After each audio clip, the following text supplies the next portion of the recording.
Subscribe करिए हमारे channel target UP TET CTET को और बेल आइकन को दबाइए। हेलो फ्रेंड्स, मैं रेनू स्वागत करती हूँ आप सभी भावी अध्यापक एवं अध्यापिकाओं का आपके अपने channel target UP TET CTET में। दोस्तों, आज की इस क्लास में हम आपके डीएलएड 4th सेमेस्टर के सेकेंड पेपर शैक्षिक प्रबंधन एवं प्रशासन के आपकी पवन सीरीज के मोस्ट इम्पोर्टेंट बहुविकल्पी प्रश्नों को पढ़ने वाले हैं।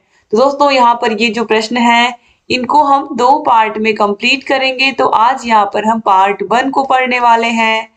तो सारे के सारे विषयों को मैंने पढ़ा करके खत्म कर दिया है। पवन सीरीज भी पढ़ा दी है, राजन सीरीज भी पढ़ा दी है। तो अगर आपने अभी तक नहीं देखा है तो सारे सब्जेक्ट की लिंक आपको मिल जाएगी डिस्क्रिप्शन बॉक्स और कमेंट बॉक्स में।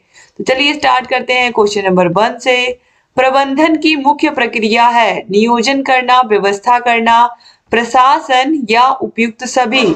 तो प्रबंधन के अंतर्गत ये सारी चीजें आती हैं। तो ऑप्शन द जो है ये सही हो जाएगा।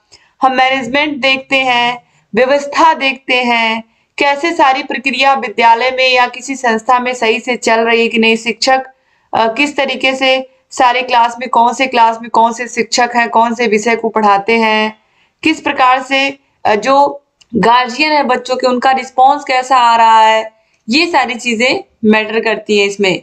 क्वेश्चन नंबर 2 है विद्यालय का बौद्धिक प्रयोगशाला है विज्ञान प्रयोगशाला, पुस्तकालय, शिक्षण कक्ष या म्यूजियम। तो विद्यालय का जो बौद्धिक प्रयोगशाला होता है वो होता है पुस्तकालय। क्या होता है? पुस्तकालय यानी कि लाइब्रेरी। 2022 के पेपर में आप देखिए ये सारे के सारे क्वेश्चन जो है ये पूछे हुए हैं। क्वेश्चन नंबर 3 है इतिहास का वास्तविक निर्माता अध्यापक ही होता है। यह किसका कथन है? डॉक्टर राधाकृष्णन का, H.G. वेल्स का, हुमायूं कबीर का या गारफोर्ड का। ये किसका कथन है? दोस्तों, यह कथन है H.G. वेल्स का। ऑप्शन बा जो है ये बिल्कुल राइट आंसर हो जाएगा। क्वेश्चन नंबर 4 है मीना मंच का प्रमुख उद्देश्य क्या है?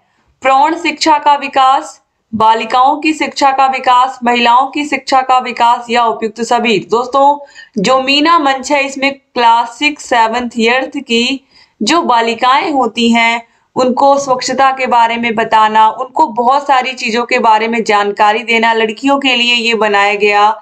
और इसमें महिलाओं की भी शिक्षा की बात की गई। और जब महिलाओं की शिक्षा की बात की गई तो प्रौढ़ शिक्षा भी इसके अंतर्गत आ गया। तो इसीलिए ऑप्शन द जो है उपयुक्त सभी ये राइट आंसर हो जाएगा। क्वेश्चन नंबर 5 है भारत की प्रथम मनोविज्ञान शाला कहाँ स्थित है? चेन्नई में, प्रयागराज में, लखनऊ में या नई दिल्ली में। मनोविज्ञान शाला आप सभी को पता है कहाँ स्थित है, इलाहाबाद यानी कि प्रयागराज में। क्वेश्चन नंबर 6 है इंदिरा गांधी राष्ट्रीय मुक्त विद्यालय या इग्नू कहाँ स्थित है? तो इग्नू आप सभी को पता है कहाँ है, नई दिल्ली में स्थित है। ऑप्शन द जो है ये बिल्कुल सही हो जाएगा। क्वेश्चन नंबर 7 है समस्या समाधान का प्रमुख अंग है शिक्षण प्रक्रिया, निर्णयन प्रक्रिया, अधिगम प्रक्रिया या अनुशासन प्रक्रिया। तो समस्या समाधान का जो प्रमुख अंग होता है वो होता है निर्णयन प्रक्रिया। ऑप्शन नंबर बा जो है ये राइट आंसर हो जाएगा। क्वेश्चन नंबर 8 पे आते हैं वित्तीय प्रबंधन के साधन है विद्यालय अनुदान, TLM ग्रांट, समुदाय से प्राप्त धन या उपयुक्त सभी। तो यहाँ पर राइट आंसर हो जाएगा ऑप्शन नंबर द उपयुक्त सभी।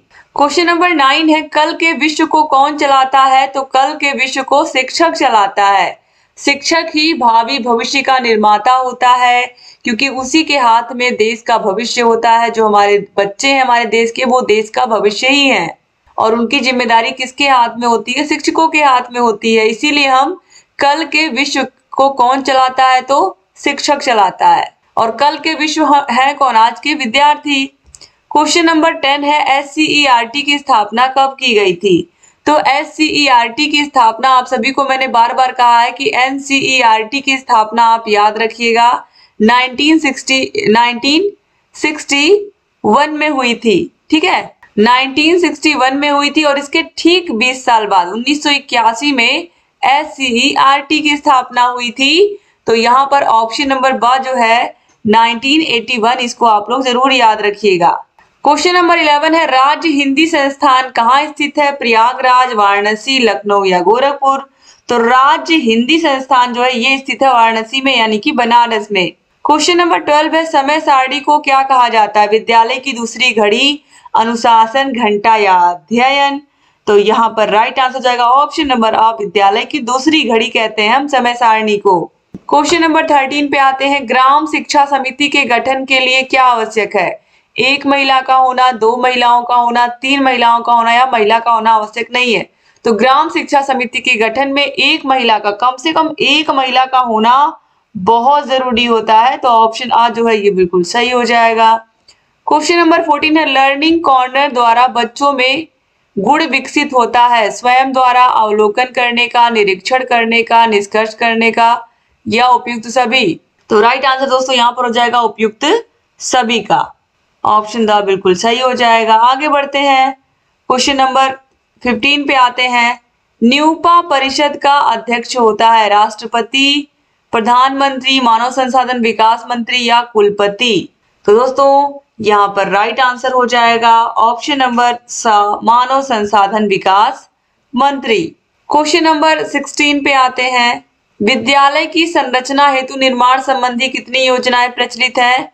विद्यालय की संरचना हेतु जो निर्माण संबंधी योजनाएं हैं वो मुख्य रूप से होती हैं 3। ऑप्शन नंबर द जो है ये बिल्कुल सही हो जाएगा, यानी कि किस प्रकार का भवन है, यू शेप का है, वी शेप का है, ठीक है, ये डिसाइड होता है इसके अकॉर्डिंग। क्वेश्चन नंबर 17 है, ग्राम शिक्षा समिति में विद्यालय के छात्रों के कितने अभिभावक सदस्य के रूप में सम्मिलित होते हैं? तो जो ग्राम शिक्षा समिति होती है दोस्तों, यहाँ पर अगर हम बात करें अभिभावकों की, तो यहाँ पर आप देखिए 3 अभिभावक सदस्य के रूप में होते हैं। तो ऑप्शन द जो है ये बिल्कुल राइट आंसर हो जाएगा। क्वेश्चन नंबर 18 पे आते हैं, उत्तर प्रदेश बेसिक शिक्षा परिषद का गठन किस बेसिक शिक्षा अधिनियम के अंतर्गत हुआ है? तो बेसिक शिक्षा अधिनियम 1972 के अंतर्गत हुआ है और ये बहुत इंपॉर्टेंट प्रश्न है। 2021 के एग्जाम में आप देखिए ये सारे प्रश्न पूछे हुए हैं, ठीक है। क्वेश्चन नंबर 19 पे बढ़ते हैं, अभिभावक शिक्षक संघ यानी कि पीटीए की बैठक माह के किस दिन कराने का प्रावधान है? शनिवार, रविवार, शुक्रवार, सोमवार या बुधवार? तो राइट आंसर है ऑप्शन नंबर आ, शनिवार, रविवार, ठीक है। आगे बढ़ते हैं, क्वेश्चन नंबर 20 पर, परिषदीय विद्यालयों में श्यामपट्ट सामान्यतः कितने प्रकार के होते हैं?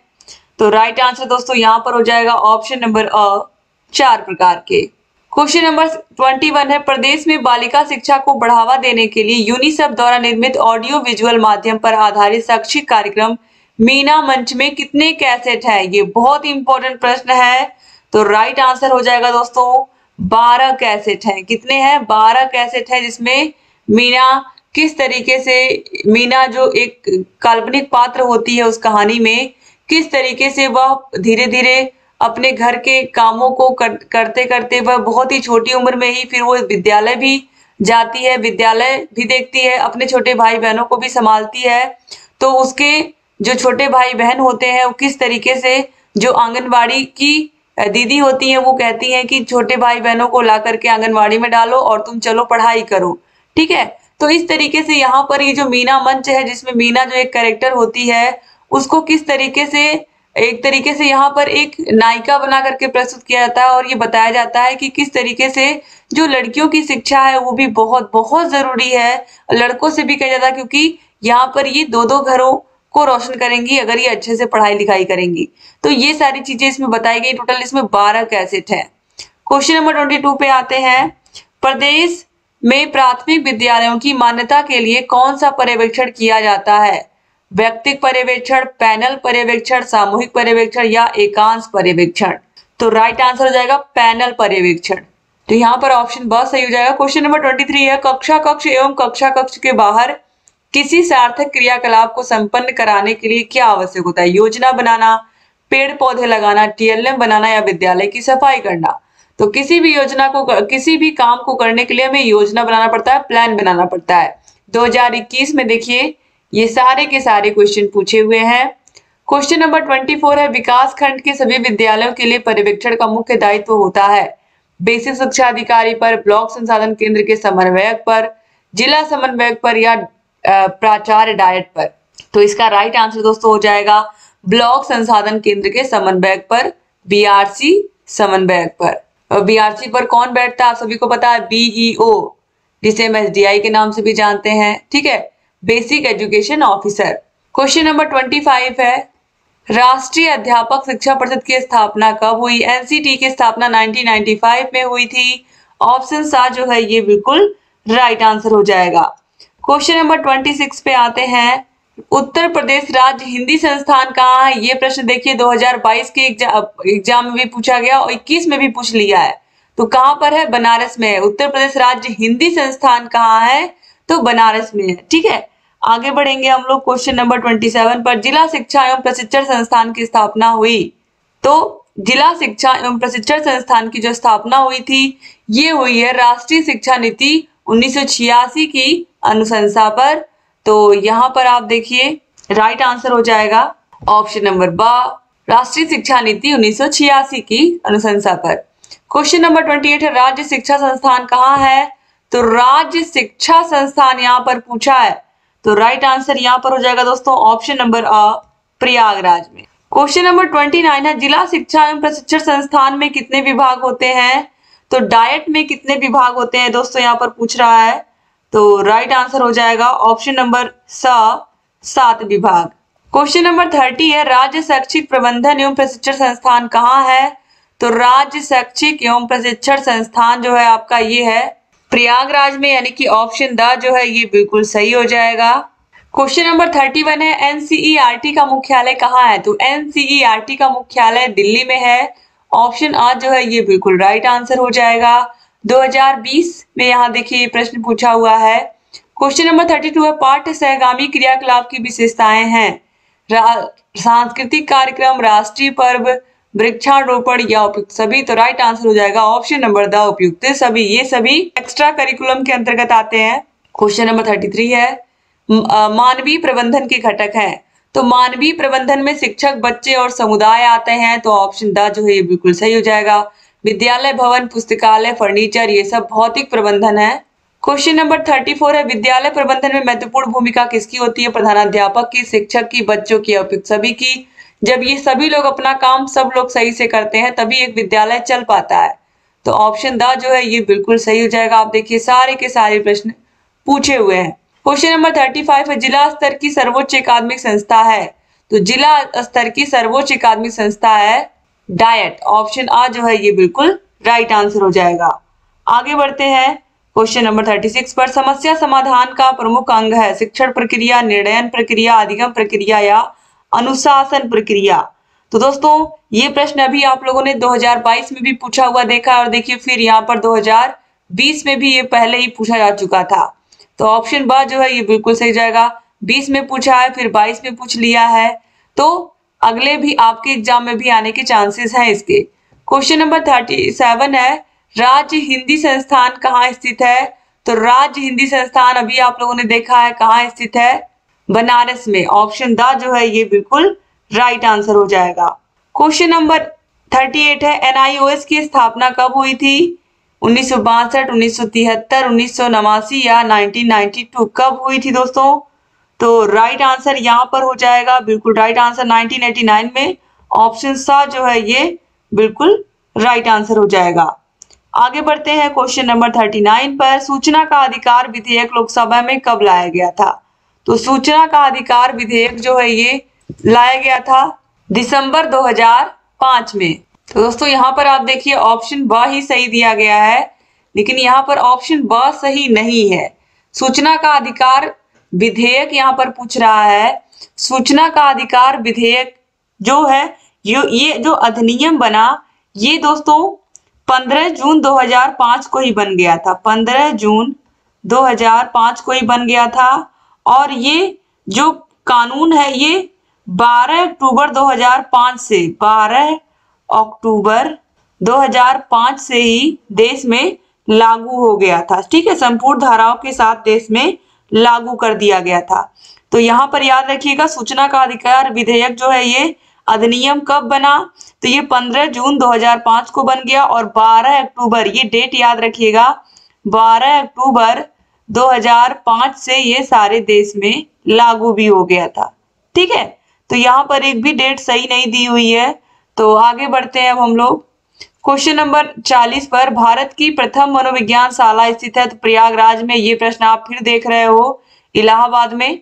क्वेश्चन नंबर 41 है, बाल गणना पंजिका है विद्यालयी अभिलेख, शैक्षिक अभिलेख, आर्थिक अभिलेख या सामाजिक अभिलेख। तो जो बाल गणना कराई जाती है दोस्तों, ये इसलिए कराई जाती है कि इसे हम संभाल करके अपने पास रख लें विद्यालय अभिलेख के तौर पर, जब भी जरूरत हो हमें तो उस बालक के बारे में हमें पूरी जानकारी मिल जाए। क्वेश्चन नंबर 42 है, प्राकृतिक आपदाएं कितने प्रकार की होती हैं? तो प्राकृतिक आपदाएं जो होती हैं ये मुख्य रूप से 6 प्रकार की होती हैं। आगे बढ़ते हैं क्वेश्चन नंबर 43 पर, समय सारणी से किसकी बचत होती है? आय की, समय और श्रम की, शिक्षण की या व्यय की? तो समय सारणी से किसकी बचत होती है? समय और श्रम की। ऑप्शन ब जो है ये बिल्कुल सही हो जाएगा। क्वेश्चन नंबर 44 है, साहित्यिक गतिविधि है नृत्य, कहानी लेखन, शैक्षिक भ्रमण या उच्चारण प्रतियोगिता?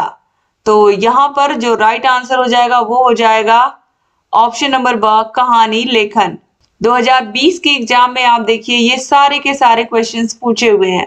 क्वेश्चन नंबर 45 है, टेट का पूरा नाम है शिक्षक पात्रता परीक्षा, टीचर एलिजिबिलिटी टेस्ट। तो यहाँ पर ऑप्शन नंबर बा जो है शिक्षक पात्रता परीक्षा, ये बिल्कुल राइट आंसर हो जाएगा। क्वेश्चन नंबर 46 है, निम्न में से कौन सा भौतिक संसाधन के अंतर्गत आता है? तो शिक्षक, प्रधानाध्यापक और बच्चे ये मानवीय संसाधन है। तो बचा क्या? विद्यालय का भवन, विद्यालय का फर्नीचर, विद्यालय में जो भी सामान दिख रहे हैं वो सब भौतिक संसाधन के अंतर्गत आएंगे। 2019 में देखिए पूछा हुआ प्रश्न है। क्वेश्चन नंबर 47 है, विद्यालय की बौद्धिक प्रयोगशाला होता है तो पुस्तकालय होता है। आप देखिए बार बार वही प्रश्न रिपीट हो रहा है हर साल। क्वेश्चन नंबर 48 है, समस्या समाधान का प्रमुख अंग है अनुशासन प्रक्रिया, अधिगम प्रक्रिया, निर्णयन प्रक्रिया या शिक्षण प्रक्रिया? तो राइट आंसर क्या होगा? निर्णयन होगा। 2022 में, 2021 में, 2019 में आप देखिए ये प्रश्न बार बार पूछ रहा है।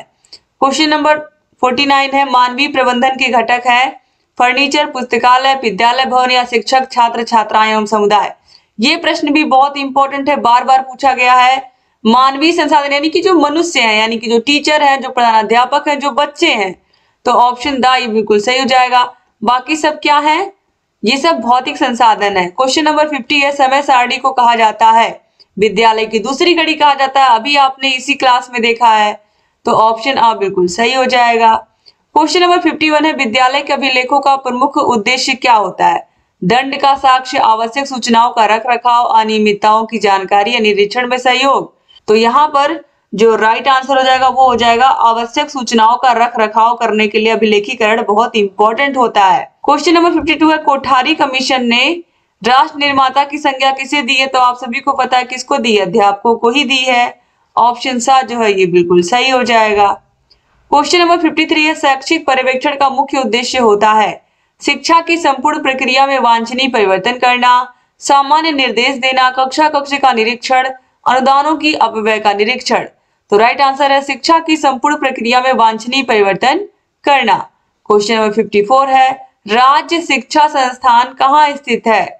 लखनऊ में, बनारस में, आगरा में या प्रयाग? तो राज्य शिक्षा संस्थान ये स्थित है प्रयागराज यानी कि इलाहाबाद में। क्वेश्चन नंबर 55 है, विद्यालय में अनुशासन स्थापित करने में सहायक नहीं है पाठ्य सहगामी क्रियाओं का आयोजन, नैतिक शिक्षा की व्यवस्था, दंड की अधिकता या शिक्षक अभिभावक सहयोग? तो दंड की अधिकता यह विद्यालय में अनुशासन स्थापित करने में सहयोगी नहीं होगा, इससे बच्चे और डरेंगे। क्वेश्चन नंबर 56 है, राज्य हिंदी संस्थान कहाँ स्थित है? तो हिंदी शब्द देखते ही आप समझ जाएंगे बनारस। ये देखिए बार बार वही क्वेश्चन एग्जाम में पूछ रहा है। क्वेश्चन नंबर 57 है, विद्यालय प्रबंधन में महत्वपूर्ण भूमिका किसकी होती है? आप देखिए फिर बार बार हर साल वही प्रश्न, तो किसकी होती है? आप सभी लोगों को पता है कि विद्यालय प्रबंधन में जो महत्वपूर्ण भूमिका होती है वो प्रधानाध्यापक की होती है। अगर यहाँ पर प्रधानाध्यापक, छात्र छात्राएं, शिक्षक सब एक में लिखा होता तो भी हम उसको लगाते, लेकिन यहाँ पर अलग अलग दिया है। तो प्रबंधन की जो मुख्य जिम्मेदारी होती है प्रधानाध्यापक की ही होती है, लेकिन सभी लोग सहयोग करते हैं। ठीक है, तो अगर यहाँ पर उपयुक्त तो सभी लिखा होता तो ये वो ऑप्शन ही हम सही लगाते। ठीक है, लेकिन यहाँ पर ऐसा लिखा नहीं तो इसीलिए हम प्रधानाध्यापक के साथ जा रहे हैं, याद रखिएगा। क्वेश्चन नंबर 58 है, शैक्षिक प्रबंधन का महत्वपूर्ण पक्ष है दंड, पुरस्कार, प्रशासन या अनुशासन? तो शैक्षिक प्रबंधन का जो प्रमुख पक्ष है वो है प्रशासन। ऑप्शन सा जो है ये बिल्कुल सही हो जाएगा। क्वेश्चन नंबर 59 है, कौन सी पाठ्य सहगामी क्रिया तर्क शक्ति का विकास करती है? अभिनय, खेल कूद, निबंध लेखन या वाद विवाद? तो राइट आंसर है ऑप्शन नंबर द वाद विवाद। वाद विवाद जो प्रतियोगिता होती है, इससे जो तर्क करने की क्षमता होती है वो बढ़ती है। क्वेश्चन नंबर 60 है, भगदड़ जैसी आपदाएं होती हैं जागरूकता से, कुप्रबंधन से, कड़ाई होने से या अधिक सुविधाओं से? तो ये कुप्रबंधन से होती हैं, यानी कि गलत मैनेजमेंट से। ऑप्शन ब जो है ये बिल्कुल राइट आंसर हो जाएगा। तो इस तरीके से यहाँ पर आपने टोटल 60 क्वेश्चंस को कंप्लीट कर लिया दोस्तों। अगर आपको हमारे सारे के सारे 8 विषयों के नोट्स चाहिए, हाथों से लिखे हुए सारे विषयों की क्लासेस, सारे विषयों की मास्टर क्लासेस, सारे विषयों के राजन सीरीज, पवन सीरीज की क्लासेस, इसके अलावा ये पूरी की पूरी पीडीएफ दोनों की दोनों सीरीज की, तो अलग से आपको बाजार से खरीदने की जरूरत नहीं है। सारे विषयों के चैप्टर वाइज टेस्ट, सारे विषयों के आपको प्रीवियस ईयर क्वेश्चन पेपर्स, ये सब आपको मिलेंगे हमारे app target UP TET CTET app में। ऐप की link description box, comment box में मिल जाएंगी और यहाँ पर कॉन्टेक्ट नंबर हमारा दिया हुआ है, इस पर कॉन्टेक्ट करके आप सारी जानकारी ले सकते हैं। दोस्तों वीडियो को शेयर करना मत भूलिएगा। Thank you so much. Class को पूरा देखने के लिए चैनल से बने रहिए और ढेर सारी क्लासेस लेकर के आती रहूंगी और आपकी जो तैयारी है उसको मैं बेहतर बनाती रहूंगी। डिस्क्रिप्शन बॉक्स और कमेंट बॉक्स चेक कर लीजिएगा, वीडियो को शेयर जरूर कर दीजिएगा और अगर चैनल को सब्सक्राइब नहीं किया अभी तक तो प्लीज सब्सक्राइब भी कर दीजिए, ताकि जो भी नई वीडियोस हम बनाते हैं उसका नोटिफिकेशन आपके पास समय से पहुंचे और आप सारी क्लासेस को ऐसे ही देखते रहें। जय हिंद दोस्तों।